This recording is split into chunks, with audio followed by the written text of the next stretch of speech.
तो कहानी की शुरुआत होती है डेरी नाम के एक शहर से मूवी थिएटर के अंदर।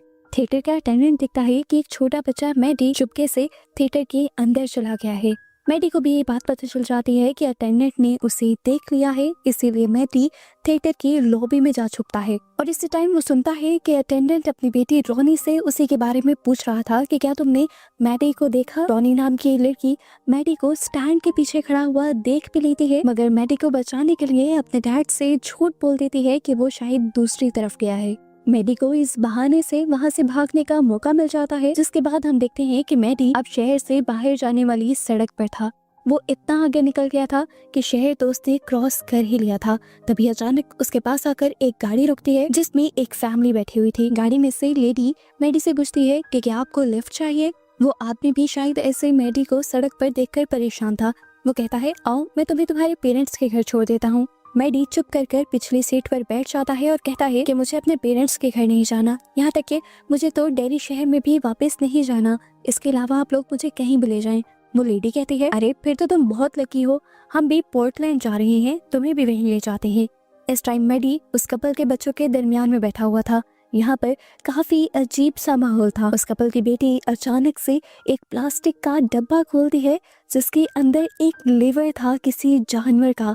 ये देखकर मैडी का दिल खराब होता है, लेकिन अब इससे बाद जो वो लड़की करती है उन चीजों को तो मैडी बर्दाश्त भी नहीं कर पाता। वो लड़की अपनी उंगलियां उसी लीवर के अंदर स्टैब कर देती है और फिर बाहर निकाल कर खुद भी मजे से सूंघती है और मैडी को भी जबरदस्ती सूंघाने की कोशिश करती है। इन्हीं चीजों को इग्नोर करते हुए उस लड़की की मॉम अपने बेटे का स्पेलिंग टेस्ट ले रही थी, जबकि मैडी नोटिस करता है कि ये गाड़ी भी अब वापस डेरी की तरफ मुड़ रही है, ना कि पोर्टलैंड की तरफ जा रही है। ये देखकर वो बहुत ज्यादा परेशान हो जाता है और गाड़ी से निकलने की कोशिश करता है, लेकिन गाड़ी के दरवाजे लॉक थे।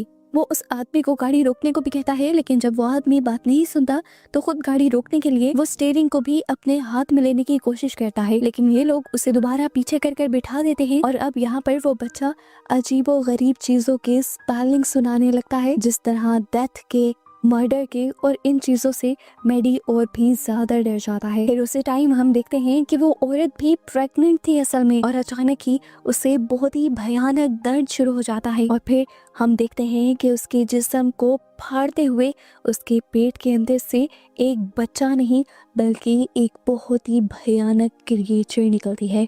बज़ाहिर तो ये क्रिएचर इंसान जैसे लग रही थी, पर इंसान नहीं थी। उसके दो इंसानी सर थे, नुकीले नुकीले हाथ पांव जैसे किसी परिंदे के होते हैं, और साथ ही इस बच्चे के चमगादड़ जैसे पर भी थे, और देखने में ये बहुत ही ज्यादा भयानक था।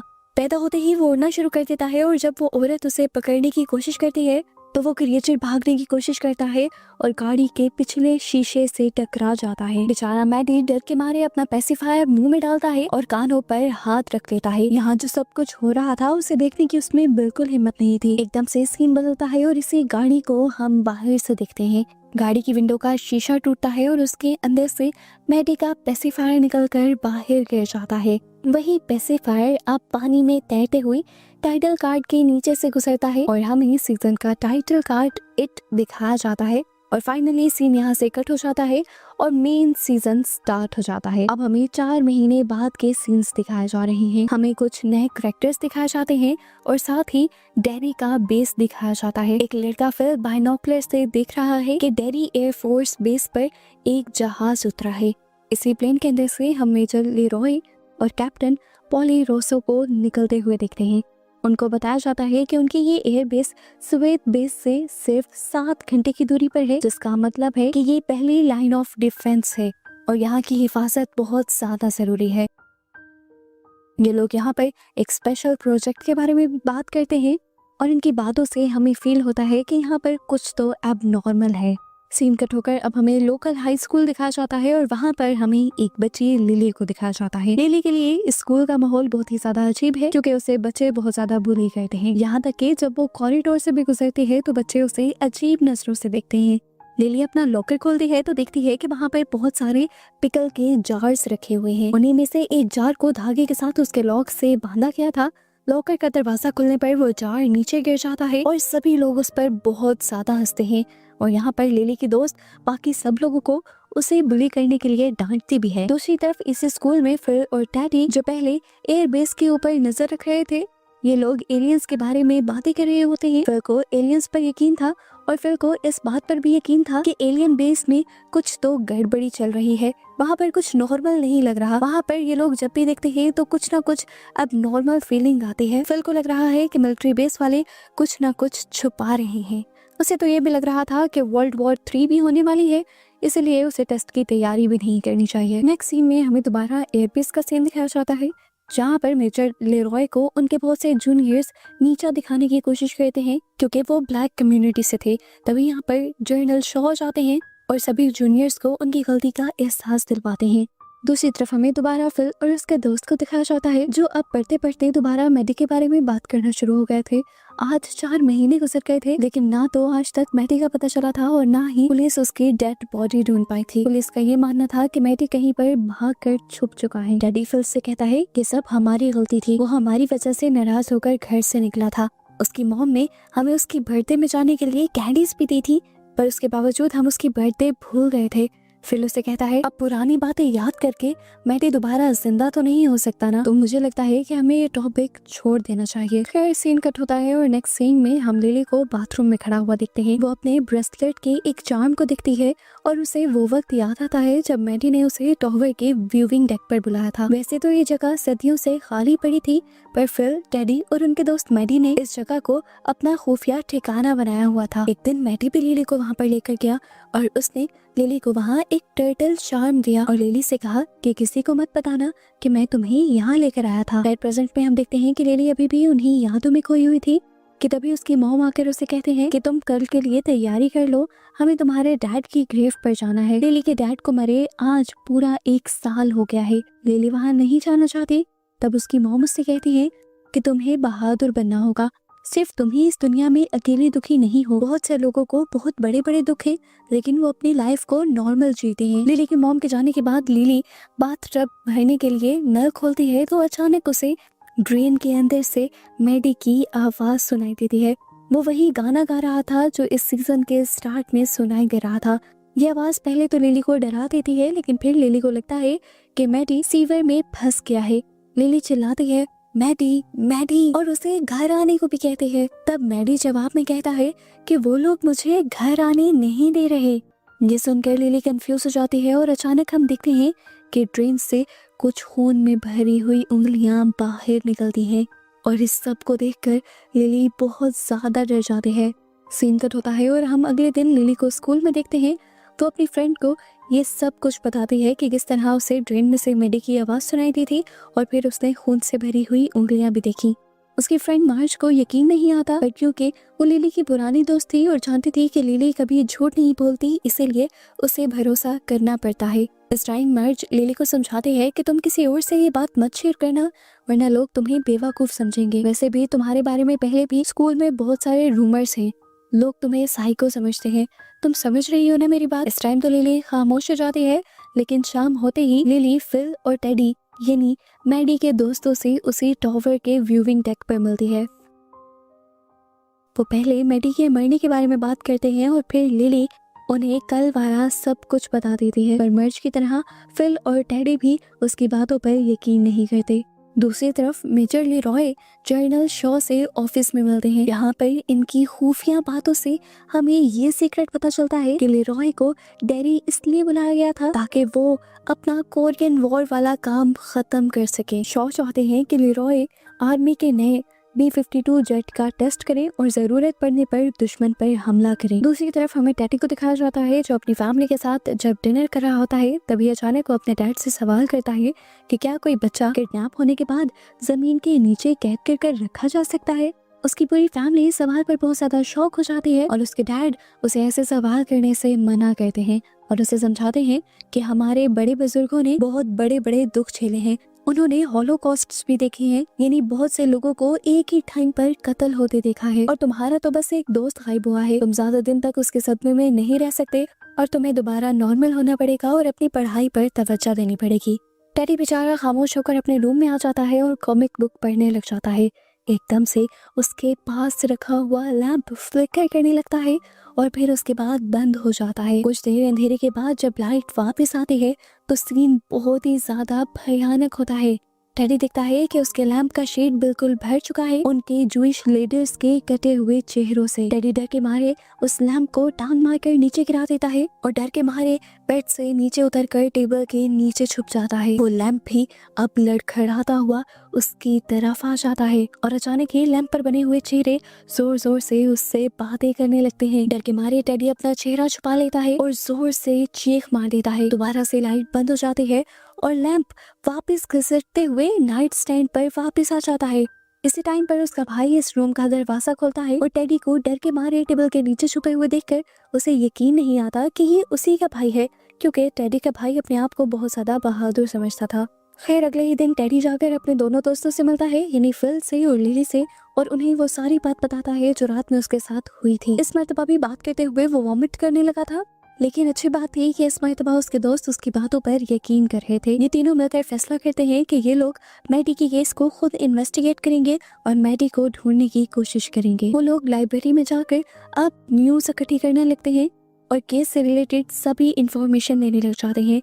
फिल की छोटी बहन भी इनके साथ होती है। इस टाइम न्यूज को पढ़ते हुए इन्हें एक आर्टिकल मिलता है जिसमें लिखा हुआ था कि एक 12 साल की बच्ची और उसके डैड ने आखिरी मर्तबा मैडी को देखा था। आर्टिकल के एंड पर ये लोग पढ़ते हैं कि पुलिस ने मैडी को मरा हुआ बता दिया है और उसके मरने की रीजन वो होमिसाइड बता रहे हैं, यानी घर वालों की वजह से उसने सुसाइड कर ली है, ऐसा पुलिस वाले कह रहे हैं। पर पता नहीं क्यों ये तीनों बच्चे जानते हैं कि या तो मैडी जिंदा है या किसी मुश्किल में है, या फिर मैडी के गुमने के पीछे एक बहुत बड़ा राज छुपा है। इसीलिए ये तीनों रोहनी के घर जाने का फैसला करते हैं, जिसने कहानी के स्टार्ट में मैडी को बचाया था अपने डैड से। ये लोग जब रोनी को आकर बताते हैं कि हम आपसे मैडी के बारे में सवाल करने आए हैं, तो मैडी गुस्से से उन्हें घर से जाने को कहती है, क्योंकि पुलिस पहले ही उनके डैड पर मर्डर का इल्जाम लगा चुकी थी। ये लोग यहाँ से उदास होकर जाने लगते हैं और लिली अपने दोस्तों को वो गाना सुनाने लगते हैं जो रोज ड्रेन के अंदर से मैडी की आवाज में उसे सुनाई देता है। ये गाना ऐसा था कि ज्यादा लोगों ने नहीं सुना हुआ था। रोनी उन लोगों को रोकती है और बताते हैं कि मैं जानती हूँ ये गाना मैडी ने कहाँ सुना है। वैसे यहाँ से कट हो जाता है और हम दो आदमियों को देखते हैं जिन्होंने गैस मास्क पहना हुआ था और वो मेजर लेरॉय पर हमला करने के लिए आते हैं। उनका मकसद लेरॉय को नुकसान पहुंचाना नहीं था, वो बस न्यू जेट B-52 के स्पेक्स मांगने के लिए आए थे। मेजर लेरॉय गद्दार नहीं थे, वो अपने आप को बचाने के लिए कोई भी इंफॉर्मेशन इन मास्क पहने हुए आदमियों को नहीं देते, बल्कि उल्टा उनसे लड़ने लग जाते हैं। यहाँ तक कि एक को तो वो गिराकर उसी की गन छीनकर उसी पर तान देते हैं। इतनी देर में कैप्टन रूसो भी जल्दी से इसी रूम में आ जाते हैं और हमला करने वाले आदमियों को मारते हुए यहाँ से भगा देते हैं। जिसके बाद सीन यहाँ से कट होता है और हमें अगले दिन का सीन दिखाया जाता है। अगले दिन रोनी, लिली, फिल और टेडी को लेकर मूवी थिएटर के अंदर जाती है, वो भी बिना किसी की परमिशन लिए ताला तोड़कर। थिएटर के अंदर जाते ही रोनी वो मूवी लगाते हैं जो सीजन के स्टार्ट में लगी हुई थी और जो मैडी ने देखी थी। इसी मूवी में वो गाना आता है जिसे सिर्फ रोनी, लिली और मैडी ने सुना हुआ था। लिली कहती है, हाँ ये वही गाना है जो मैडी ने बाथरूम की ड्रेन से गाया था। अभी वो लोग बात ही कर रहे थे कि अचानक बच्चों को इसी स्क्रीन पर मैडी नजर आने लगता है, पर बहुत ही अजीब अंदाज में। मैडी ने कपड़े में लिपटा हुआ एक बच्चा पकड़ा हुआ था। ये बच्चे समझ जाते हैं कि स्क्रीन के अंदर की दुनिया वो नहीं है जो इन्हें दिखाई जा रही है। वो समझ गए कि वो स्पिरिचुअल दुनिया है और ये असल दुनिया है। बच्चे मैडी को इनकरेज करने लगते हैं कि मैडी उस दुनिया से निकलकर, स्क्रीन से निकलकर इस असली दुनिया में आ जाओ, पर मैडी असली दुनिया में आने से इनकार कर देता है। वो पहले अपना सर उस बच्चे के अंदर छुपा लेता है और जैसे ही सर ऊपर करता है तो उसके चेहरे पर बहुत ही भयानक और घिनौनी मुस्कुराहट होती है। मैडी अब उस बच्चे को जोर से स्क्रीन की तरफ फेंकता है और हैरानकुन तौर पर वो बच्चा स्क्रीन फाड़ कर बाहर भी निकल आता है। स्क्रीन से बाहर निकलते ही ये बच्चा उड़ने लग जाता है और हम देखते हैं कि ये बच्चा असल में वही क्रिएचर थी जो सीजन के स्टार्ट में पैदा हुई थी। दो इंसानी मुंह वाली चिमगादड़ जैसी ये क्रिएचर अब इन बच्चों के ऊपर हमला करने लगी थी। पहले दो बच्चे यहाँ से भागने लगते हैं जबकि वो क्रिएचर टेडी को पकड़ लेती है। लिली तो डर के मारे वहीं पर जम जाती है और ऊपर की तरफ देखती है जहाँ वो क्रिएचर अभी टेडी के ऊपर हमला कर रही थी और उस क्रिएचर ने टेडी के टुकड़े टुकड़े कर दिए। टेडी का खून लिली को लाल कर देता है। लिली बहुत ज्यादा घबरा जाती है और वो नोटिस करती है कि टेडी को मारने के बाद उस क्रिएचर का साइज डबल हो गया है, जिसके बाद अब वो क्रिएचर फिल के ऊपर भी हमला कर देती है और उसे भी बेदर्दी से मार देती है। लिली चेयर्स के नीचे छुपने की कोशिश कर रही थी और उसने देखा कि यहाँ पर टेडी की बहन भी है। ये दोनों नीचे से ही एक दूसरे के हाथ पकड़ लेते हैं, मगर तभी वो क्रिएचर उस छोटी बच्ची के ऊपर भी हमला कर देती है और उस बेचारी बच्ची को भी मार देती है। लिली डरते हुए दरवाजे की तरफ जाती है, जहाँ दूसरी तरफ रोनी थी और रोनी ने दरवाजा खोल दिया था। बाहर आते ही ये लोग अंदर दरवाजे को लॉक कर देते हैं ताकि वो क्रिएचर बाहर न निकल पाए, लेकिन अब तक भी काफी देर हो चुकी थी। लिली के 3 दोस्त मारे गए थे। ये दोनों एक दूसरे के गले लगकर रोने लग जाते हैं और इस टाइम डर भी रहे होते हैं, क्योंकि अंदर से लगातार अभी भी उस क्रिएचर की आवाजें आ रही हैं। वो क्रिएचर बहुत ही भयानक तरीके से हुर्रा रहा है। रोनी लिली से जैसे ही दूर होती है तो लिली नोटिस करती है कि इस टाइम उसके हाथ के अंदर अभी भी उसी बच्ची का हाथ था जिसका उसने थिएटर के अंदर पकड़ा था, और इसे देखकर वो और भी ज्यादा जोर से चिल्ला देती है और उसकी चीख के साथ ही अचानक उसकी आंख खुल जाती है और पता चलता है कि ये लिली का ख्वाब था। उसने यहाँ पे प्रे की कि ये सब जो उसने देखा है वो उसका वहम ही हो, वो उसका ख्वाब ही हो, मगर उसकी प्रे काम नहीं करती, क्योंकि जो सब उसने देखा था उसे पता चला कि वो सब सच था। इस टाइम पुलिस उसके घर के बाहर थी। मेडी के बाद 3 बच्चों के और गायब होने की खबर सुनी गई थी और पुलिस अब उन बच्चों को ढूंढ रही थी। बच्चों के गायब होने की हकीकत असल में रोनी और लिली को ही पता है और वो दोनों इस टाइम सदमे में हैं। इधर दिखाया जाता है कि रोनी के डैड भी अपनी बेटी को नॉर्मल करने की कोशिश कर रहे हैं, पर वो कुछ भी नहीं बोल रही। वो इस टाइम बिल्कुल खामोश है, क्योंकि वो सदमे में है जो कुछ उसने देखा है उसकी वजह से। दूसरी तरफ दिखाया जाता है कि लेरॉय की फैमिली भी अब डैडी ही आ गई थी। लेरॉय का बेटा विल नए घर के लिए बहुत ज्यादा एक्साइटेड था, लेकिन इस शहर में आकर उसे अजीब सा डर महसूस होने लगा था। लेरॉय मजाक में अपने बेटे को टेलीस्कोप देकर कहता है कि तुम इससे नेबर्स की जासूसी कर लो, लेकिन विल भी बहुत ही समझदारी से इनकार कर देता है। दूसरी तरफ हमें हाई स्कूल में दिखाया जाता है कि हालात बहुत ज्यादा खराब है, बच्चों में बहुत ज्यादा डर भी है और लिली भी अभी तक स्कूल नहीं आ रही, जबकि लिली की एक ही दोस्त, वो भी अब मशहूर होने के लिए अजीब से लड़कियों के ग्रुप का हिस्सा बन गई है और उनके साथ मिलकर बाकी बच्चों का उन्हीं की तरह मजाक उड़ाती है। आज जब रोनी और लिली दोनों स्कूल आते हैं तो कॉरिडोर में रोनी को देखकर सब लोग उसे घूरने लग जाते हैं और लिली बगैर हिचकिचाए रोनी के पास आ जाती है। लिली की पुरानी दोस्त मर जाकर उसे अपने ग्रुप की तरफ लेकर जाने लगती है, लेकिन अब लिली अपना हाथ छुड़वा लेती है, क्योंकि उसे अब किसी ग्रुप की परवाह नहीं थी। उसके दोस्त मर चुके थे और अब उसे सिर्फ रोनी के साथ रहना था, क्योंकि वही थी जो उसका दुख समझ सकती थी। मेजर लेरॉय का बेटा विल भी इसी स्कूल में आता है और उसका पहला दिन बहुत ही बुरा गुजरता है, क्योंकि यहाँ पर सभी लोग मिलकर उसे बहुत ज्यादा बुली करते हैं। लेकिन यहाँ विल को भी एक लड़का मिल ही जाता है जो उससे हमदर्दी करता है और उसे बुली करने वाले लोगों से बचा लेता है। खैर सीन कट होता है और दूसरी तरफ हमें मेजर लेरॉय को दिखाया जाता है, जिन्हें पता चला है कि पिछली रात उन पर हमला करने वाले कोई गद्दार या जासूस नहीं थे, बल्कि उनकी अपनी ही आर्मी के लोग थे जो लेरॉय के ब्लैक होने की वजह से उन्हें पसंद नहीं करते थे। इसके बाद सीन कट होकर हमें रोनी को दिखाया जाता है। जब वो सो रही थी तो अचानक डर कर उसकी आंख खुल जाती है, उसका दम घुटने लगता है, क्योंकि अब उसका कंफर्टर किसी इंसानी खाल में बदल गया था और उसके बेड के इर्द गिर्द इतना जोर से लिपट गया था कि रोनी अंदर घुटने लगी थी। ये एनवायरनमेंट इस तरह खून से भर जाता है कि जैसे इस टाइम रोनी किसी के जिस्म के अंदर है। एकदम से ही ये खाल फटती है और रोनी की मॉम अंदर आ जाती है और अजीब अंदाज में रोनी से कहते हैं कि मेरी मौत की जिम्मेदार भी तुम हो और उन बच्चों की मौत की जिम्मेदार भी तुम हो। इस टाइम ऐसा लगता है कि रोनी अपनी मॉम के पेट के अंदर है और रोनी की एम्ब्रिकल कॉर्ड कोई खींच लेता है और खींचने वाला है एक मॉन्स्टर जो इस टाइम रोनी को खाने वाला था।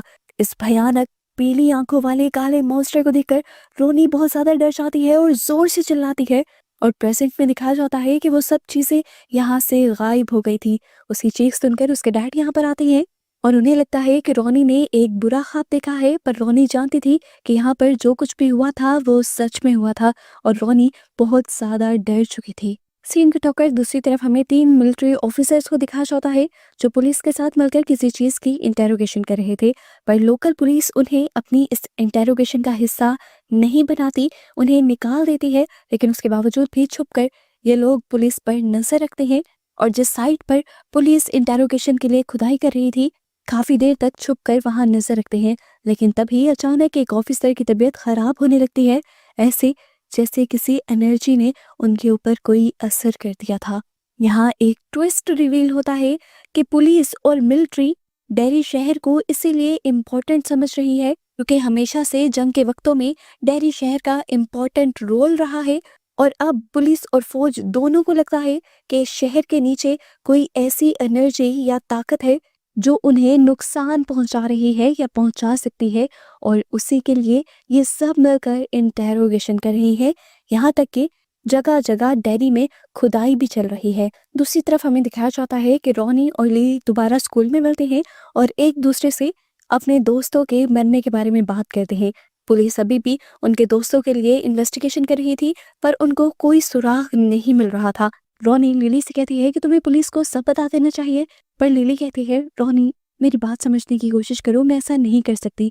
मेरी पास्ट मेडिकल हिस्ट्री है, मेरी मेंटल हेल्थ अच्छी नहीं थी, मुझे लोग साइको समझते थे और अगर इस तरह की कोई भी बात मैंने उन लोगों के सामने कर दी तो वो मेरी बात पे यकीन करने के बजाय मुझे दोबारा से साइको समझने लगेंगे और मेंटल हॉस्पिटल वापस भेज देंगे। इसी दौरान हम देखते हैं कि पुलिस स्कूल में आ जाती है और लिली को ले जाती है। लिली से इन्वेस्टिगेशन शुरू हो जाती है। लिली उन्हें कुछ बताना नहीं चाह रही थी पर ये लोग लिली के डर का फायदा उठाते हैं और अपने अल्फाजों को घुमाते हुए उससे बहुत से सवाल करते हैं, उस पर दबाव डालते हैं और फिर उसके दिए गए जवाबों का अपना ही मतलब निकाल लेते हैं और एक स्टेटमेंट बनाकर उसकी वजह से रॉनी के डैड को अरेस्ट कर लेते हैं उन बच्चों के मर्डर के इल्जाम में। और ये बात जब रॉनी को पता चलती है कि उसके डैड लिली की वजह से अरेस्ट हुए हैं तो रॉनी उससे नफरत करने लग जाती है। दूसरी तरफ हम देखते हैं कि मेजर लेरॉय जनरल शॉ के पास आते हैं और उन्हें बताते हैं कि उन पर हमला करने वाले कोई और नहीं बल्कि उन्हीं के फौजी थे। ये बात सुनकर जनरल शॉ बिल्कुल हैरान नहीं हुए थे और इस बात से लेरॉय को गुस्सा आ गया था। शॉ लेरॉय को समझाते हैं देखो वो हमला हमारे प्लान का हिस्सा था, हमने तुम्हारी बहादुरी चेक करने के लिए तुम पर हमला करवाया था और अब हमें तुम्हारी बहादुरी पर और तुम्हारी ईमानदारी पर यकीन हो चुका है और इसीलिए मैं अब तुम्हें एक सीक्रेट मिशन का हिस्सा बनाना चाहता हूँ। ये कहते हुए वो उन्हें खुफिया बेस की तरफ ले जाते हैं। वो बताते हैं कि स्वेत, कुबान और यूएस ये 3 मुल्क सिर्फ एक ही चीज को ढूंढ रहे हैं और वो एक सदियों पुरानी ऐसी ताकत है जो अपना खौफ हर जगह फैलाए रखती है और हमें स्वेत और कुबान से पहले उस चीज को खुद ढूंढना है। दूसरी तरफ हमें लिली को शॉपिंग करते हुए दिखाया जाता है। हम देखते हैं कि उसकी दिमागी हालत दोबारा से खराब हो गई है। शॉपिंग करते हुए उसे अपने इर्द गिर्द अजीब आवाजें सुनाई देती हैं, यहाँ तक कि उसे मरे हुए लोग भी दिखाई देते हैं। यहाँ के सीरियल बॉक्सेस पर उसे अपने दोस्तों की पिक्चर्स दिखाई देती हैं और यहाँ तक कि पिकल के जार के अंदर उसे उसके डैड का सड़ा हुआ मुंह दिखाया जाता है जो उस पर इल्जाम लगा रहा था कि अपने दोस्तों की मौत के जिम्मेदार तुम हो। ये सब देखते हुए लिली जोर जोर से चिल्लाने लग जाती है, यहाँ तक कि उसके हाथ से पिकल का जार गिर भी जाता है। इस टाइम वो अपने होश में नहीं थी। जब उसे होश आया तो उसने देखा कि लोग उसके इर्द गिर्द हैरत से देख रहे थे उसे। यहाँ पर जैसे कोई तमाशा लग रहा था। सभी लोग समझ गए थे कि लिली दोबारा से साइको हो चुकी, इसीलिए लिली को दोबारा साइकेट्रिक हॉस्पिटल भेज दिया जाता है। सीन कट होता है और हमें कुछ फौजियों को दिखाया जाता है जो डिगिंग साइट पर हैं। यहाँ से खुदाई करते हुए इन्हें एक कार मिलती है जिस कार के अंदर अभी भी कुछ ह्यूमन स्केलेटन्स थे। ये कार लगभग 1930s की थी। इस कार के मिलने की वजह से मिलिट्री के लोगों को लगता है कि ये लोग उस एंशिएंट पावर के बहुत ज्यादा करीब आ चुके हैं जिसे ये लोग ढूंढ रहे हैं। ये लोग खुश हो रहे थे, हालांकि इन्हें डरना चाहिए क्योंकि जो ताकत सदियों से सो रही है वो जब उठेगी तो बहुत बड़ी तबाही फैलाएगी और इस चीज का इनको बिल्कुल अंदाजा नहीं है। एकदम से सीन्स यहाँ से फ्लैशबैक में जाते हैं और हमें 1930s के कार्निवल का सीन दिखाया जाता है जहाँ पर जनरल शॉ का हमें छोटा वर्जन दिखाया जाता है। यानी वो वक्त दिखाया जाता है जब जनरल शॉ बहुत ज्यादा छोटे थे। कार्निवल में वो एक मिरर वाले मेज के अंदर फंस जाते हैं, यानी मिरर्स लगे हुए एक ऐसे कमरे में फंस जाते हैं जो भूल भुलैया जैसा था। बाहर निकलने का इन्हें रास्ता नहीं मिलता और यहीं पर आता है एक अजीब सा बूढ़ा सा आदमी जिसकी एक आंख थी और दूसरी आंख वो अपने हाथ में पकड़े हुए था। शो बहुत ज्यादा डर जाते हैं और आखिर उन्हें यहाँ से बाहर जाने का भी रास्ता मिल जाता है और भागते हुए वो अपने डैड से टकरा जाते हैं। वो अपने डैड को सारी बात बताते हैं पर उसके डैड उन पर यकीन नहीं करते और इस टाइम उन्हें एक स्लिंग शॉट देते हैं और मजाक में उसे कहते हैं कि अगर अब तुम इस तरह की चीज देखो तो इस स्लिंग शॉट से अपनी हिफाजत कर लेना। खैर, जब छोटे शॉ और शॉ के डैड घर जा रहे होते हैं तो अचानक से उनकी गाड़ी खराब हो जाती है। वहां पर शॉ से मिलती है एक छोटी लड़की जो पानी बेच रही थी। शॉ उस लड़की से पानी लेता है और पानी के बदले उसे अपनी स्लिंग शॉट दे देता है। वो लड़की उन्हें अपने ग्रुप के पास ले जाती है। उस लड़की का ग्रुप जंगल में मजे से खेल रहा था और शॉ भी उन्हीं बच्चों के साथ खेलने लग जाता है। खेलते खेलते उसे इतना मजा आने लगा था कि अब वो जंगल की तरफ भागने लगा था। रोज यानी वो बच्चे उसे पकड़ रही थी, लेकिन अचानक से वो रुक जाती है और शॉ से भी कहती है कि आगे मत जाओ शॉ, आगे गहरा जंगल है, हम वहां नहीं जाते। शॉ से पूछता है क्यों। इससे पहले कि रोज कोई जवाब देती, जवाब खुद चलकर उसके सामने आ जाता है। कार्निवल में जो एक आंख वाला आदमी उसे दिखा था, वही एक आंख वाला आदमी यहाँ पर भी था, जो एकदम से अपनी टांगों को बड़ा करके अपने आप को एक भयानक मॉन्स्टर में बदल लेता है और शॉ के पीछे पड़ जाता है। इस टाइम हैरत से इन चीजों को देखने का टाइम नहीं था। शॉ अपने आप को बचाने के लिए यहाँ से भागने लग जाता है। वो क्रिएचर इनके पीछे पीछे था और वो रोज को पकड़ भी लेता है। रोज उस क्रिएचर को एक पत्थर मार कर अपने आप को और शॉ को बचाती है, जिसके बाद ये लोग जंगल से बाहर निकल आते हैं और फिर सीन भी यहीं से कट होकर हमें प्रेजेंट में लिली को दिखाया जाता है। लिली इस टाइम साइकेट्रिक हॉस्पिटल में है और यहाँ पर वो बिल्कुल खुश नहीं, क्योंकि पूरा दिन इस हॉस्पिटल में से पेशेंट्स की अजीबोगरीब आवाजें आती रहती हैं। दूसरी तरफ हम देखते हैं कि रोनी के डैड से अभी भी इन्वेस्टिगेशन चल रही थी और पुलिस उन्हें डराने के लिए कहते हैं कि तुम्हारे खिलाफ तो गवाहों ने भी साइन कर दिए हैं, यानी गवाही दे दी है कि उन्होंने देखा है कि तुमने ही मर्डर किया है। लेकिन इस सबके बावजूद भी रोनी के डैड पुलिस को कुछ नहीं बताते, क्योंकि जब उन्होंने कुछ किया ही नहीं था तो वो क्या बताते। डिग्नी साइड पर मिलिट्री को पता चलता है जो कार उन्हें मिली थी स्केलेटन से भरी हुई, उसका ताल्लुक उस एंशिएंट पावर से दूर दूर तक नहीं है।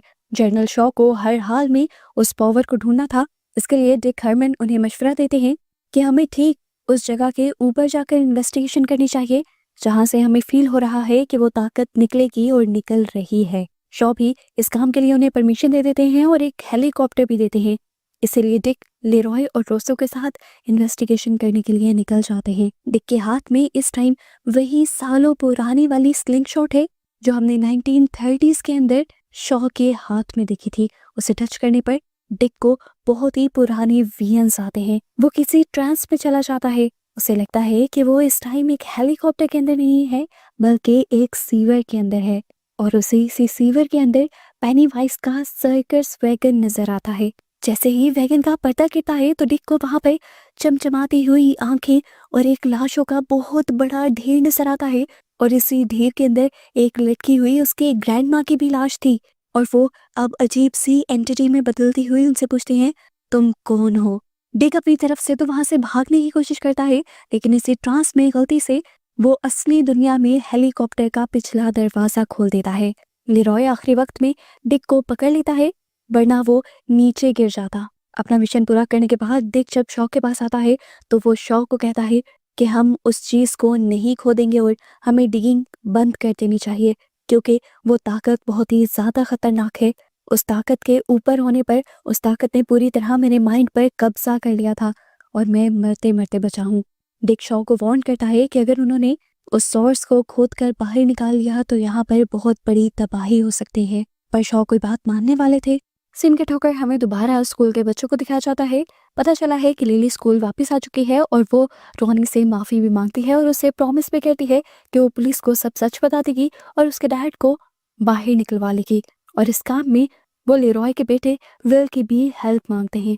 विल का दोस्त भी इनके ग्रुप का हिस्सा बन जाता है और इन्हें आइडिया देता है कि उन्हें कुछ ऐसा करना चाहिए जिसकी वजह से वो ईवल दोबारा बाहर निकल आए जो बच्चों को मार रहा है, और इन्हें फिर उस ईवल की वीडियो बनाकर सबको सबूत देना चाहिए। दूसरी तरफ हमें शहर की मीटिंग दिखाई जाती है।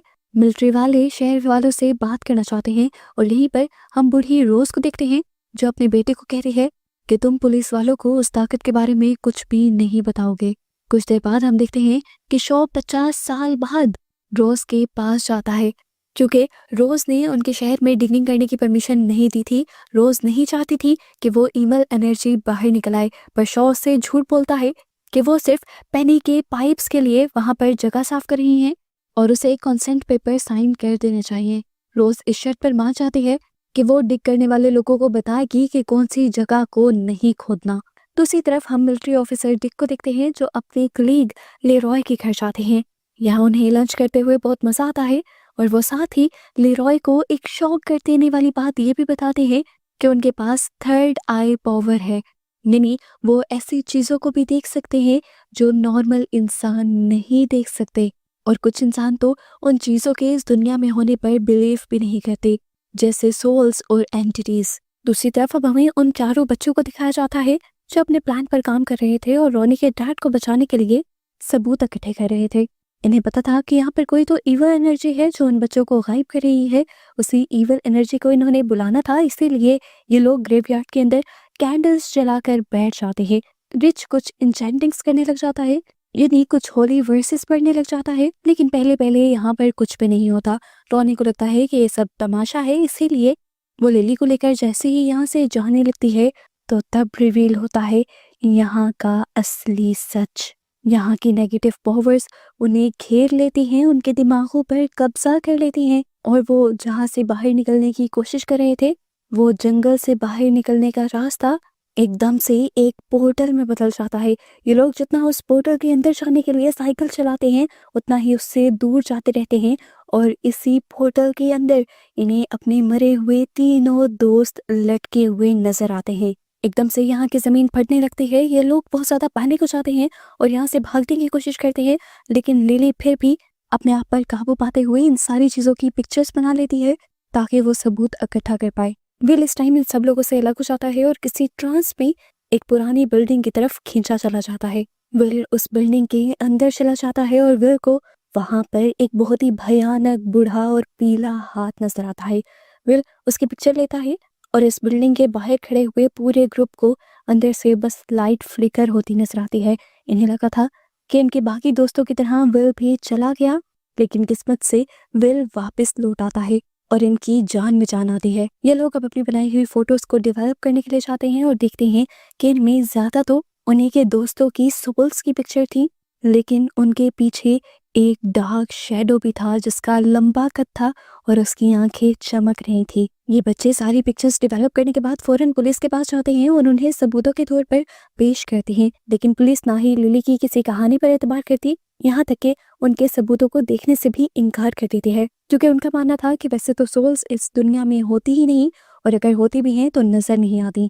इस टाइम जो क्लाउन की तरह की दिखने वाली फिगर इन तस्वीरों में नजर आ रही थी, जिसकी आंखें चमक रही थी, पुलिस उसके बारे में कहती है कि ये जस्ट एक स्टैचू है जिसकी आंखों के अंदर लाइट लगाई गई होगी।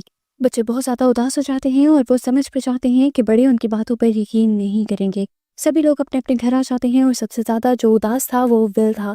विल की मॉम को उसकी उदासी की वजह स्कूल लगता है, इसीलिए वो कहती है कि तुम कुछ दिन स्कूल ना जाओ। इसीलिए विल घर पर रह जाता है और लेरॉय उसे लेकर पिकनिक मनाने निकल जाते हैं, लेकिन रास्ते में ही लेरॉय की गाड़ी खराब हो जाती है और मजबूरन इन्हें एक लेक के पास उतरना पड़ता है।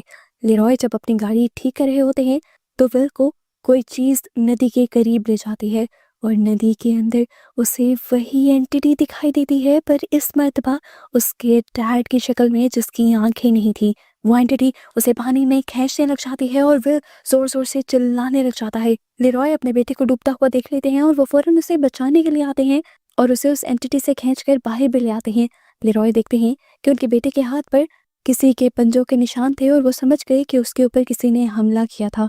यहीं इसी नदी के अंदर फिर ये लोग रेड कलर का बैलून भी उड़ता हुआ देखते हैं और इस चीज से ये लोग समझ जाते हैं कि यहाँ पर कोई इवल एंटिटी है, कोई इवल पावर है जो इन्हें तंग कर रही है। दूसरी तरफ स्कूल में दिखाया जाता है कि लिली की पुरानी दोस्त मर्ज जिन नए लोगों के साथ मिल गई थी, वो नई लड़कियां दोबारा लिली को तंग करने का और उसे बुली करने का प्लान करती हैं, तो मर्ज को काफी बुरा लगता है। मर्ज लिली को ये सारी बातें बताने आ ही रही थी और उसे वार्न करना चाह रही थी, पर तभी अचानक से उसके ऊपर कोई चीज हावी हो जाती है। वो किसी चीज के पोजेशन में आ जाती है, यानी कोई चीज, कोई एंटिटी उसके ऊपर कब्जा करने लगती है। उसे डर लगता है, ऐनक उसकी उतर कर गिर जाती है और उसके बाद उसकी आंखें फटकर बाहर आने लगती हैं। दर्द से चिल्लाते हुए वो एक दूसरे रूम में चली जाती है और वहां पर तो उसकी हालत और भी बुरी हो जाती है। वो अपना चाकू निकाल कर अपनी ही आंखों में मारने की कोशिश करती है और यहाँ पर लिली जो उसे रोकने आई हुई थी वो उसके ऊपर बैठकर जब उसे रोकने की कोशिश करती है तो चीखें सुनते हुए बाकी सभी स्टूडेंट्स यहाँ आ जाते हैं और सबको लगता है कि मर्ज को मारने वाली और कोई नहीं बल्कि लिली ही है। यहाँ दिखाया जाता है कि जनरल शॉ लेरॉय को लेकर एक ऐसे रूम में जाते हैं जहाँ डिक पहले से ही मौजूद है और उसके ऊपर कुछ साइकिक एक्सपेरिमेंट हो रहे हैं, क्योंकि जैसा हमें पहले पता है कि डिक के पास स्पेशल आई है, वो मॉन्स्टर्स को भी देख सकता है। इसीलिए वो एक लड़के की यादों के जरिए उस मॉन्स्टर को देखने की कोशिश करता है जिसका कब्जा डेरी शहर पर है, और वो वियंस के जरिए पास्ट में जाकर देखता है कि लाखों साल पहले ये क्रिएचर एक फॉलन स्टार के तौर पर आसमान से जमीन पर गिरी थी। लोगों को जब उस क्रिएचर के बारे में पता चला तो उन्होंने उसी फॉलन स्टार के टुकड़ों से एक ऐसा डैगर बनाया, यानी एक ऐसा खंजर बनाया जो उस क्रिएचर को मार सकता है। उस डैगर से लड़ा तो जा सकता था मॉन्स्टर से, मगर उसके बावजूद भी मॉन्स्टर को कंट्रोल में रखना बहुत ज्यादा मुश्किल हो गया था। इसीलिए एक जवान लड़की ने मॉन्स्टर को कमजोर करने के बाद फॉलन स्टार के 13 टुकड़े किए और डेरी शहर में ऐसी जगह पर दबाए जिससे एक गोल सर्कल बन गया, और उस सर्कल के अंदर फिर वो एंटिटी कैद हो गई। वियन के खत्म होने से पहले वो लड़का डिक को बताता है कि उन टुकड़ों को ढूंढने के लिए उन्हें पुराने कुएं के नीचे के टनल में जाना होगा। डिक के वियन से बाहर निकलने के बाद उस लड़की को यहाँ से ले जाया जाता है। अब जनरल शॉ लेरॉय को बताते हैं कि वो लड़का जिसके वियंस के अंदर इस टाइम डिक गया था वो असल में उन लोगों का बेटा है जो सदियों से उन पिलर्स की हिफाजत करते आ रहे हैं ताकि वो मॉन्स्टर डेरी शहर को नुकसान न पहुंचाए। मिलिट्री को अब उस खुफिया घर का भी पता चल जाता है जिसके अंदर वो कुआं था, जिसके अंदर जाकर टनल से गुजरने पर इन्हें वो पिलर्स मिल जाते। इस टाइम हमें पता चलता है कि शॉ का भी इन पिलर्स को ढूंढने का एक बहुत ही घिनौना प्लान था। वो जानते थे कि वो ताकत सदियों से सो रही है और अभी भी सोई रह सकती है, लेकिन वो इस ताकत को जगाना चाह रहे थे ताकि वो अपने दुश्मन मुल्कों पर हमला कर सके और किसी को शक भी ना हो कि ये चाल यूएस की है, और इस तरह उनके लोगों की जान खतरे में आए बगैर वो लोग जंग जीत भी जाएंगे। लेरॉय को शॉ का ये प्लान सुनकर बहुत ज्यादा गुस्सा आ जाता है, क्योंकि इसकी वजह से सिर्फ दुश्मन मुल्क ही नहीं बल्कि उनकी फैमिलीज भी खतरे में आ सकती थी। सीन कट होता है और हमें दिखाया जाता है कि लिली जाकर हॉस्पिटल में अपने दोस्त से मिलती है। उसकी दोस्त अभी भी बच गई थी पर उसकी एक आंख जाया हो गई थी। लिली उससे माफी मांगती है और पता चलता है कि लिली को पुलिस पकड़ कर ले जाती, मगर मर्च ने झूठ बोलकर लिली को बचा लिया था, ये कहते हुए कि उसकी ग्लासेस टूटकर उसकी आंख में लगने की वजह से ये सारा हादसा हुआ था। सीन कट होता है और हम देखते हैं कि लिली अपने दोस्तों के साथ दोबारा वहीं जाते हैं जहाँ पर ये लोग जाया करते थे।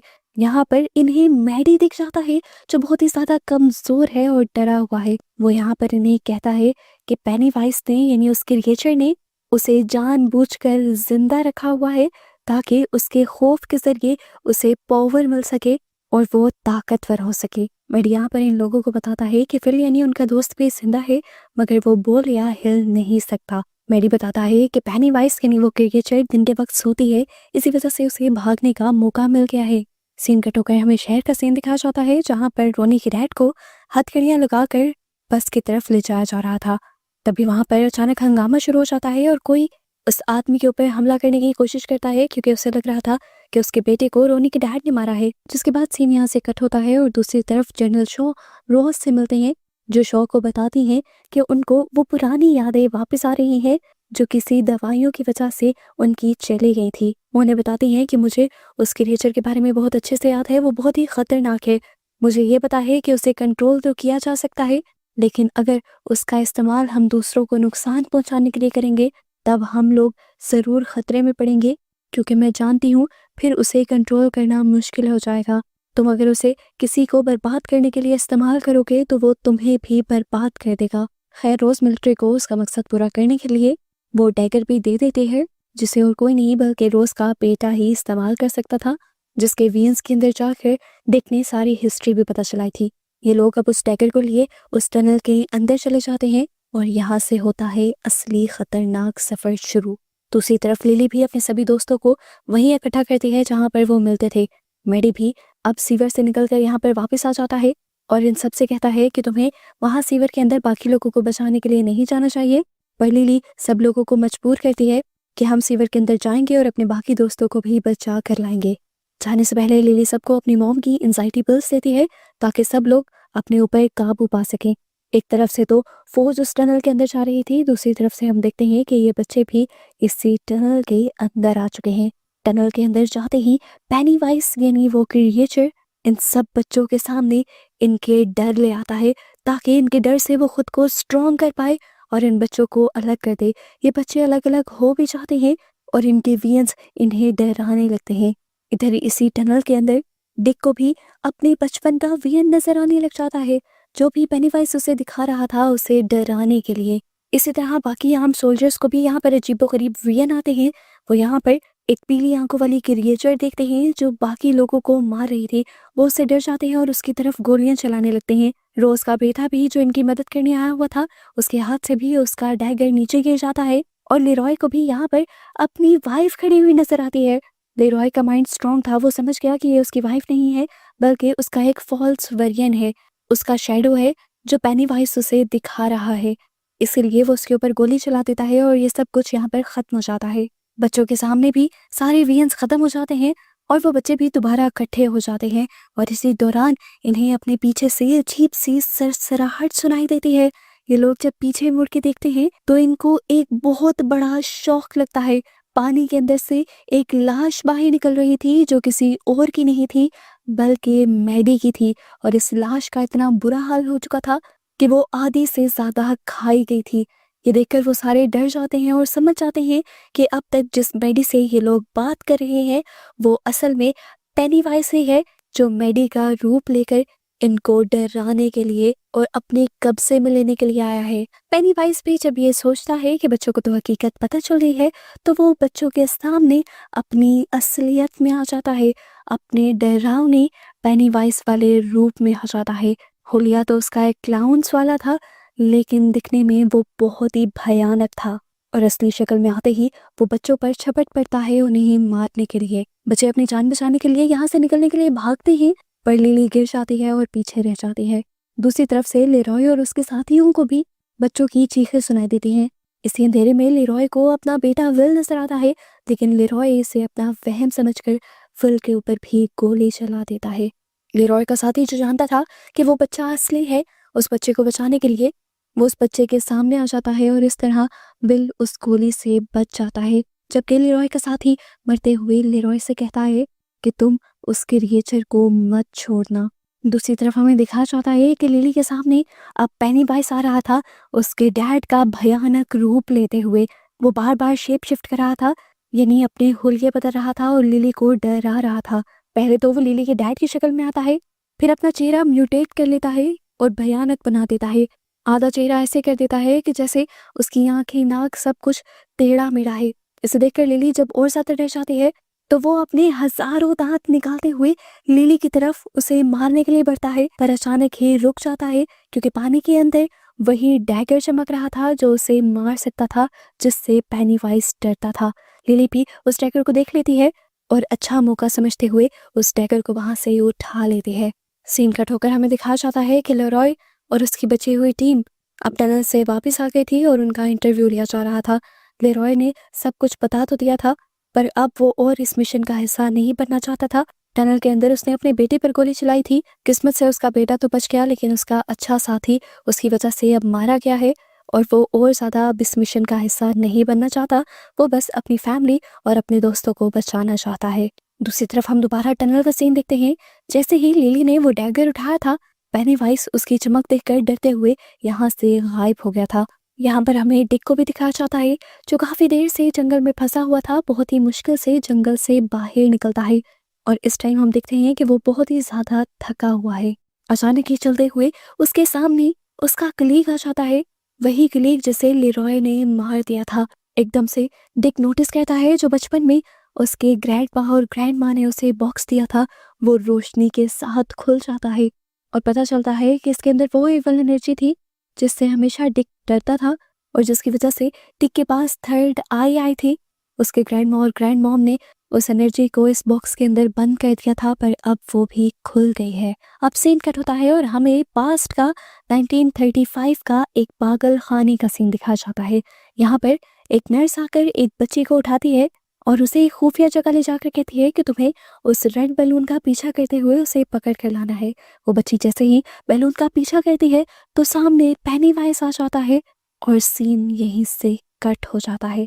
प्रेजेंट में हम देखते हैं कि लेरॉय अपने साथी की मौत की वजह से बहुत ज़्यादा डिस्टर्ब है और वो इसका सारा गुस्सा विल पर निकाल रहा है।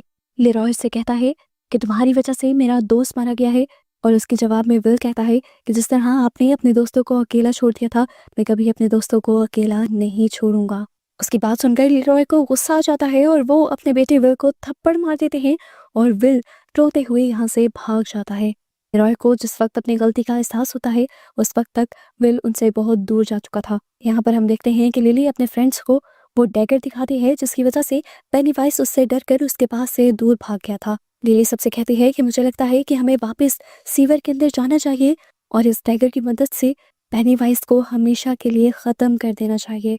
उसकी बातें सुनकर रोनी बहुत ज़्यादा डर जाती है और लिली की बात मानने से इनकार करती है, ये कहते हुए कि लिली इस तरह सबकी जान को खतरे में डाल रही है। इस तरह इन दोनों के दरमियान में लड़ाई शुरू हो जाती है। लिली उसे यकीन दिलवाती है कि वो किसी को मारना नहीं चाहती, पर इनकी बहस बहुत ज़्यादा बढ़ जाती है। रिच, उनका दोस्त, उनकी इस बहस को ख़त्म करने की भी कोशिश करता है लेकिन नाकाम रहता है और इसका रिजल्ट ये होता है कि ग्रुप टूट जाता है और ये लोग अलग अलग हो जाते हैं।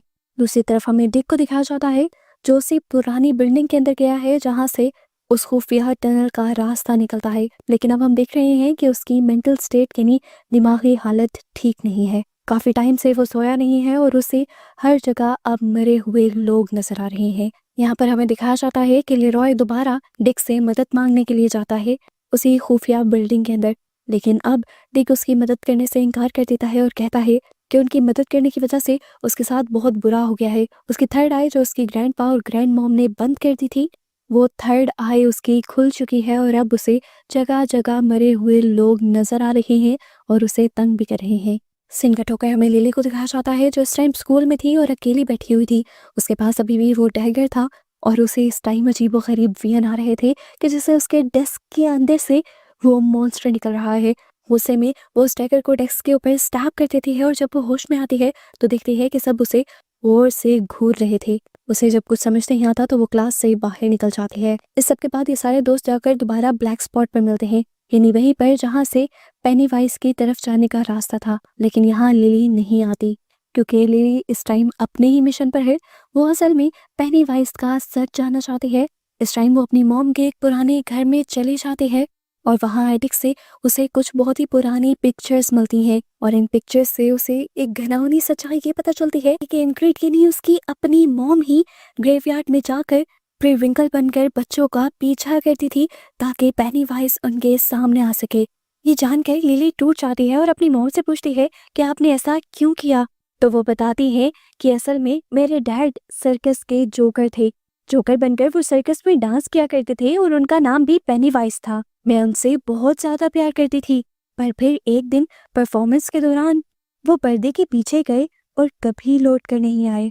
पुलिस ने भी उन्हें ढूंढने की बहुत कोशिश की पर नहीं ढूंढ पाई। मॉम तो मेरी पहले ही मर गई थी और इस तरह डैड के मरने के बाद मैं बिल्कुल अकेली हो गई। अपने गम को कम करने के लिए मैं असाइलम में जॉब करने लगी और असाइलम के बच्चों से मुझे पता चला कि असाइलम में पेनीवाइज आता है। ये सुनकर मुझे बहुत खुशी हुई। मुझे लगा कि मेरे डैड वापस आ गए, लेकिन वो रोज नहीं आते थे। उनकी एक झलक को देखने के लिए मैं कई अरसे तक तरसती थी और फिर मुझे पता चला कि वो तो बच्चों को लेने के लिए यहाँ आते हैं। फिर मैं रोज उन्हें देखने के लिए एक बच्चे को एक खुफिया जगह ले जाने लगी जहाँ से वो बच्चा गायब हो जाता था, पर मुझे पेनीवाइज की एक झलक दिख जाती थी। वो कब जानती थी कि ये वाला पेनीवाइज असल में एक ईवल क्रिएचर है, ना कि उनके डैड। अपने डैड के प्यार में वो बच्चों को सेक्रीफाइस करती रही और उन्हें आज भी इस चीज का पछतावा नहीं था। ये सब कुछ जानकर लिली बहुत ज्यादा डर जाती है और गुस्से में घर से निकल जाती है और चीखें मारते हुए साइकिल चलाना शुरू कर देती है। यहाँ डेरी के लोगों में बहुत ज्यादा टेंशन भरी हुई है। डेरी के लोगों को लगता है कि रोनी के डैड सारे बच्चों को किडनैप कर मार रहे हैं और इस टाइम क्योंकि वो जेल से भाग चुके हैं तो लोग बहुत ज्यादा डरे हुए हैं। लोगों को कंट्रोल में करने के लिए और उनके पैनिक को कम करने के लिए पुलिस जानती है कि उन्हें रोनी के डैड को ढूंढना होगा। अब रोनी के डैड को पकड़ने के लिए सब लोग ब्लैक स्पॉट की बिल्डिंग को 8 किट से खेल लेते हैं। जिसके बाद यहीं से सीन कट होकर हम फ्लैशबैक में 1908 का सीन दिखाया जाता है। हम पेनीवाइज को देखते हैं बॉब ग्रे सर्कस में परफॉर्म करते हुए। इस टाइम पेनीवाइज बहुत ही ज्यादा मशहूर था और बच्चे उसके दीवाने थे। अपनी परफॉर्मेंस खत्म करने के बाद जैसे ही पेनीवाइज वापस अपने रूम के अंदर जाता है तो उसे एक अजीब सा बच्चा मिलता है जो टेढ़े मुंह के साथ पेनीवाइज से कहता है कि क्या तुम मेरे पेरेंट्स को ढूंढने में मेरी मदद करोगे। पेनीवाइज नाम का वो जोकर मान जाता है और उसके पीछे जंगल में चला जाता है उसके मॉम डैड को ढूंढने के लिए, लेकिन उसके बाद वो कभी वापस नहीं लौटता। पुलिस वाले सब लोग उसके लिए इन्वेस्टिगेशन करते हैं, लेकिन किसी को भी पेनीवाइज फिर दोबारा नहीं मिलता। बस उसके खून में सने हुए कपड़े मिलते हैं, जिससे पुलिस वाले ये अंदाजा लगाते हैं कि जरूर उन्हें भेड़ियों ने खा लिया होगा। सीन्स दोबारा प्रेजेंट में आ जाते हैं, जहाँ पर सब लोग अब रोनी के डैड को ढूंढने की कोशिश कर रहे हैं। डिक रोनी के डैड को बाहर निकलने से मना करता है क्योंकि वो जानता है लोग उसके ऊपर बहुत ज़्यादा गुस्सा हैं और उसे मार देंगे। पर रोनी के डैड जब बात नहीं सुनते और बाहर निकल आते हैं तो उसे देखकर लोगों का जुनून भड़क जाता है और लोग इस ब्लैक स्पॉट बिल्डिंग को आग लगा देते हैं। इसी भड़कती हुई आग के अंदर डिक को वो पेनीवाइज यानी इवल क्रिएचर नजर आ जाती है जो इस टाइम उसे डरा रही थी और उसके डर की वजह से अपने आप को मजबूत कर रही थी। डिक को अब अपनी तीसरी आई की वजह से यहाँ पर बहुत सारी और भी क्रिएचर और सोल्स नजर आती हैं और वो बहुत ज़्यादा डर जाता है। जबकि यहाँ पर आए बाकी लोग जो कि इस सीजन के मेन कैरेक्टर हैं वो अपने आप को किसी तरह इस आग से निकालने में कामयाब हो जाते हैं। हम देखते हैं कि इस टाइम वो सारे बच्चे भी इसी ब्लैक स्पॉट पर आए हुए थे। मर्ज और रिच भी इस टाइम उस ब्लैक स्पॉट बिल्डिंग के अंदर थे। मर्ज को बचाने के लिए रिच उसे एक संदूक के अंदर बंद कर देता है और खुद उसके ऊपर लेट जाता है और अपने आप को सेक्रीफाइस करते हुए वो मर्ज की यानी अपनी दोस्त की जान बचा लेता है। हम देखते हैं कि लिली की मॉम आज दोबारा प्री विंकल की शक्ल में ड्रेसअप होती हैं, जिस शक्ल में वो सर्कस में डांस किया करती थी, और सड़क पर निकल जाती है। इसी टाइम पर उनके सामने पेनीवाइज आ जाता है और यहाँ एक लड़की के ऊपर हमला करके उसका मर्डर कर देता है। पर लिली की मॉम बस चुप करके ये सब कुछ देखती रह जाती है और यहाँ पर लिली की मॉम को एहसास हो जाता है कि जिस पेनीवाइज को वो अपना समझ रही थी वो पेनीवाइज कोई इंसान नहीं बल्कि एक शैतान था और उसके अपने तो इस दुनिया से जा चुके थे। इस शैतान ने बस पेनीवाइज वाला हुलिया लिया हुआ था जिसकी वजह से वो काफी अरसे तक उसके दिमाग से खेलता रहा और उससे बच्चों का सेक्रीफाइस लेता रहा। इस टाइम पेनीवाइज को भी समझ आ जाता है कि लिली की मॉम उसकी असलियत जान गई है, इसीलिए वो भी उस लड़की को अपना असली रूप असली ताकत दिखाकर बहुत ज्यादा डरा देता है। इस ताकत के असर के बाद लिली की मॉम बस जिंदा तो रह जाती है लेकिन पागल हो जाती है। आग के बुझने के बाद हमें दिखाया जाता है कि मर्ज भी ब्लैक स्पॉट से जिंदा बाहर निकल आई थी, लेकिन अब वो बहुत ज़्यादा ट्रॉमाटाइज थी। सीन कट होकर हमें पता चलता है कि लेरॉय और डिक इस टाइम जंगल के अंदर थे और उन पिलर्स को ढूंढने की तैयारी कर रहे थे जिसके जरिए पेनीवाइज को दोबारा से कैद किया जा सकता था। यहाँ पर डिक को बहुत सारे वियंस आ रहे थे, वो बहुत ज़्यादा डर रहा था, लेकिन इसके बावजूद भी वो लेरॉय से कहता है कि तुम लोग मेरा पीछा करो, मैं तुम्हें एक पिलर तक पहुंचा दूंगा, क्योंकि इस टाइम उसे अपने वियंस में एक लड़की नजर आ रही थी जो उसे उस पिलर तक ले जा रही। फाइनली थोड़ी सी खुदाई करने पर इन्हें टर्टल शेल के अंदर बंधा हुआ वो पत्थर मिल जाता है जिसे पिलर का नाम दिया जा रहा है। ये लोग देखते हैं कि ये पत्थर उसी मटेरियल का बना हुआ है जिस मटेरियल का वो डैगर बना हुआ है जो रोज ने इन लोगों को दिया था। जनरल शॉ इन लोगों से कहते हैं कि इस पिलर को जमीन से बाहर निकाल लिया जाए, लेकिन लेरॉय को डर है कि ऐसा करने पर पूरा डेरी शहर खतरे में पड़ जाएगा। लेकिन शॉ इन लोगों की बात नहीं मानते। ये लोग पिलर बाहर निकाल लेते हैं और पिलर के बाहर निकलते ही हम देखते हैं कि पेनीवाइज एक्टिव हो जाता है और सीधा विल के घर पहुंच जाता है। विल के घर जाते ही वो जोर से चीख मारता है और विल रोशनी के अंदर डूब जाता है और उसकी आंखें बिल्कुल सफेद पड़ जाती हैं, जिसका मतलब था कि उसने विल को अपने कब्जे में ले लिया। अब क्योंकि पेनीवाइज इस शहर पर अपना कब्जा बनाने वाला था तो वो पहले अपने आने का सबूत देता है और पूरे डेरी शहर को धुएं से घेर देता है। ऊपर की तरफ से हमें डेरी का एक लुक दिखाया जाता है जो पूरा का पूरा धुएं से भर चुका था। इन लोगों ने उस पिलर को, उस पत्थर को तबाह करने के लिए जलाया था और जैसे ही वो पत्थर पूरी तरह जला पेनीवाइज की सारी ताकतें उसे मिल गई और वो पूरी तरह आजाद हो गया। हम देखते हैं कि ये धुआं तेजी से हाई स्कूल की तरफ बढ़ रहा था और अब पेनीवाइज स्कूल के इंटरकॉम का इस्तेमाल करते हुए प्रिंसिपल की आवाज में सब बच्चों से कहता है कि सभी बड़े बच्चे इस स्कूल से बाहर निकल जाएं और सभी छोटे बच्चे जिम के अंदर इकट्ठा हो जाएं।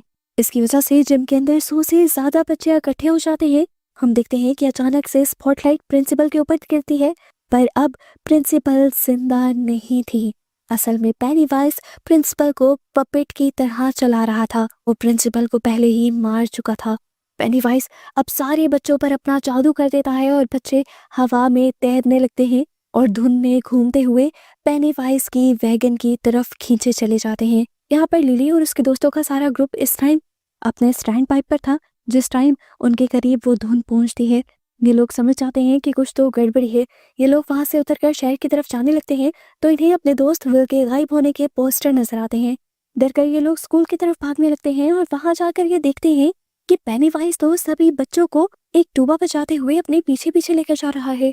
सभी बच्चों को बचाने के लिए ये लोग अब एक ट्रक को चुराते हुए उसका पीछा करने लग जाते हैं। यहाँ पर लिरॉय जब अपने घर पर कॉल करता है तो उसके बेटे की जगह उसे पेनीवाइज की आवाज सुनती है जो उसका मजाक उड़ाने वाले अंदाज में हंस रही थी। लिरॉय समझ गया था कि उनके बेटे की जान खतरे में है, इसलिए वो फौरन डिक के पास जाते हैं जो इस टाइम खुद सुसाइड करने वाला है अपने वियंस की वजह से। लिरॉय उससे भीख मांगता है कि प्लीज मेरे बेटे को बचा लो और डिक मरने से पहले इस काम को करने के लिए मान जाता है। हम देखते हैं कि जनरल शॉ भी अब मॉनिटर्स के जरिए उस फॉग को पूरे डेरी शहर में बढ़ता हुआ देख रहे थे। वो बहुत ज्यादा कंफ्यूज हैं कि ये सब क्या हो रहा है। वो जब बेस में लेरॉय और डिक को कॉल मिलाते हैं तो इन्हें पता चलता है कि बेस में वो दोनों भी नहीं है। ये लोग जब लेरॉय के घर पहुंचते हैं तो पता चलता है कि वहाँ शार्लेट के साथ साथ रोज भी आई हुई थी जो जानती थी कि यहाँ पर ये सब क्यों हो रहा है। ये पेनीवाइज की वजह से हो रहा था और वो ये भी जानती थी कि उसे रोका कैसे जा सकता है। वो डिक से कहती है कि अगर तुम उस डैगर को ढूंढ लो जो तुमसे गिर गया है और उस जले हुए पत्थर को भी दोबारा उठा लो और उस पिलर को वही जगह पर रख दो तो पेनीवाइज रुक सकता है। अब डिक अपनी पावर से उस डैगर को ढूंढने की जब कोशिश करता है तो उसे पता चलता है कि वो डैगर लिली के पास है और लिली एक ट्रक में बैठी हुई पेनीवाइज का पीछा कर रही है। ये लोग अब जल्दी से उन बच्चों का पीछा करना शुरू कर देते हैं जबकि हमें दिखाया जाता है कि लिली अब उस डैगर की पावर्स की वजह से हेलुसिनेशंस में आ रही है। वो अपने आप को कुछ करने ही वाली थी लेकिन पीछे से रॉनी ने उसे रोक लिया। इन्होंने देखा कि फॉग में उड़ते हुए बच्चे अभी भी पेनीवाइज का पीछा कर रहे थे। इन्हें पता था कि अगर इन्हें पेनीवाइज तक पहुंचना है और उसे मारना है तो इसी डैगर का इस्तेमाल करना होगा, पर डैगर तो इन्हें पागल कर रहा था। तो अब इन लड़कियों ने फैसला किया कि ये एक एक करके डैगर को पकड़ेगी। जैसे ही कोई एक लड़की डैगर के असर में आने वाली होगी वो इस डैगर को दूसरी लड़की को पकड़ा देगी और इस तरह करते हुए ये लोग पेनीवाइज तक पहुंच जाएंगे। ये लोग अब फाइनली पेनीवाइज के पास पहुंच जाते हैं और अचानक से पेनीवाइज इनके पीछे आकर मर्ज को पीछे से खींच लेता है और उसे डराते हुए बताता है कि फ्यूचर में तुम्हारा रिच नाम का एक बच्चा होगा, वही मुझे हरा पाएगा और अगर तुम्हारा वो बच्चा हुआ ही ना तो मुझे कोई मार ही नहीं पाएगा। ये कहकर हंसते हुए वो जैसे ही अपने हजारों दांतों को लेकर उसे मारने के लिए आता है तो एकदम से फ्रीज हो जाता है। सारे बच्चे जो हवा में लटक रहे थे वो भी सारे नीचे गिरना शुरू हो जाते हैं और विल भी यहाँ पर अपने दोस्तों से मिल जाता है। इस टाइम पेनीवाइज विल के डर की वजह से ताकत में था लेकिन विल जैसे ही अपने दोस्तों से मिला तो उसका डर खत्म हो गया और पेनीवाइज की ताकतें कम हो गई। यहाँ पर अब सारे बड़े लोग भी आ गए थे इन सारे बच्चों को रेस्क्यू करने के लिए। विल जल्दी से लिली से डैगर लेकर अपने डैड को देता है और कहता है कि इससे पेनीवाइज को मार दें और हमेशा के लिए उस जगह पर दफन कर दें जहाँ पर ये पहले था। इतनी ही देर में हम देखते हैं कि यहाँ पर शॉ भी आ गए थे। शॉ के सामने आते ही पेनीवाइज उसे पहचान लेता है कि ये वही बच्चा है जो सालों पहले उसे जंगलों के अंदर मिला था। इस टाइम पेनीवाइज उसके डर का फायदा उठाता है और उसे वही वाली शक्ल दिखाता है जो जंगल में उसने बनाई थी। शॉ डरने लग जाता है और शॉ के डर से पेनीवाइज को दोबारा ताकत मिल जाती है। ताकत में आते ही वो दोबारा बच्चों की तरफ बढ़ने लग जाता है और ये बच्चे भी उसे देख लेते हैं और फौरन ही वो डैगर लेकर उस जगह पर जाने की कोशिश करते हैं जहाँ पर उस डैगर को पहले दफना कर सालों पहले पेनीवाइज को सुलाया गया था।